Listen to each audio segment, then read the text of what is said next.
Hey everybody, this is Dr. Jeff Dolgus, and I'm coming at you live today on the Sunday before Memorial Day in 2018 from my lab here in beautiful Orchard Park, New York.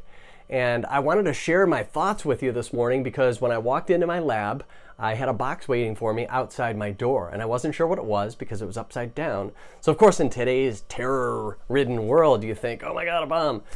But it wasn't a bomb. It ended up being a couple of dental casts, models, that had come from another doctor's office in New York City. They belonged to a patient of ours who now doesn't live here anymore. She moved away, but she had lost her orthotic. And it was an orthotic that I had personally made for her. So she wanted to have a new one made. She wasn't comfortable having her new dentist make this, so she had the dentist take impressions, send the models, the stone models, which are right here, to my office so that she could come visit, and in one day I could do a wax bite registration and make her a new orthotic fitted to her specifications, so that she could go back to New York City and move on with kicking butt in life the way she's doing and being comfortable while she's doing it. So the question is, why is it so important that I do this lab work?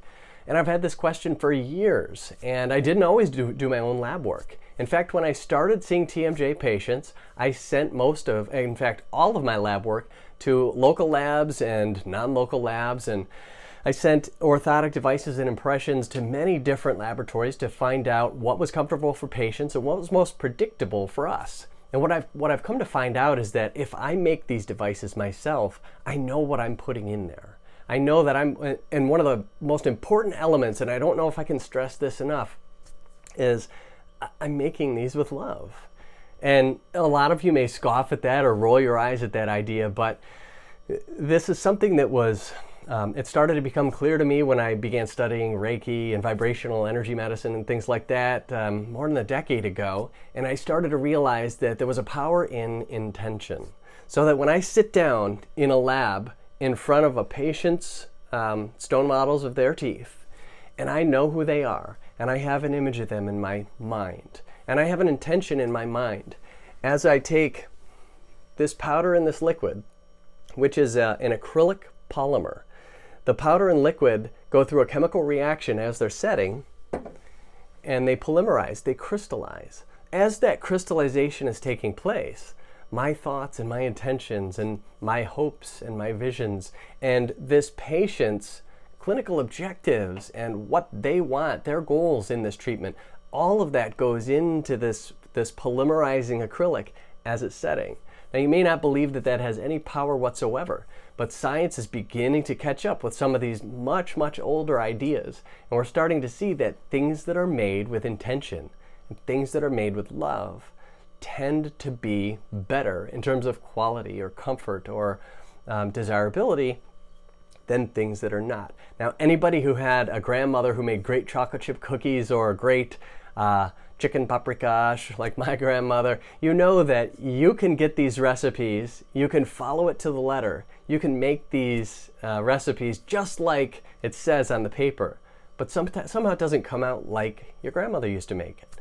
Now, what's in there? What is it? What subtleties are in there that cause it to taste different when I make it compared to when my grandmother made it? Another thing to think about is going to a fast food restaurant. Everybody's gotten a burger that's been made with love and with care. And in contrast, a burger that hasn't, that's just been haphazardly thrown together by somebody who doesn't really care.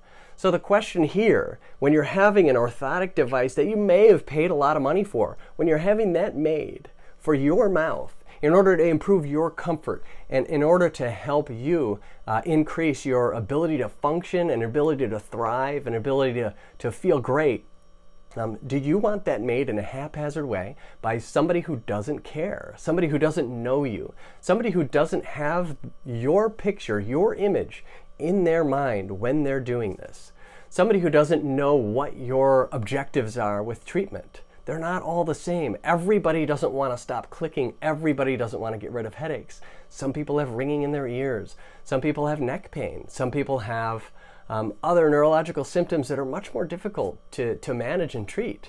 So I guess the bottom line is, and the reason I made this video today, is I want to impress upon you how important I think it is and how much emphasis I put on this lab component of making temporomandibular joint orthotics for patients who are hoping to derive some sort of benefit from treatment.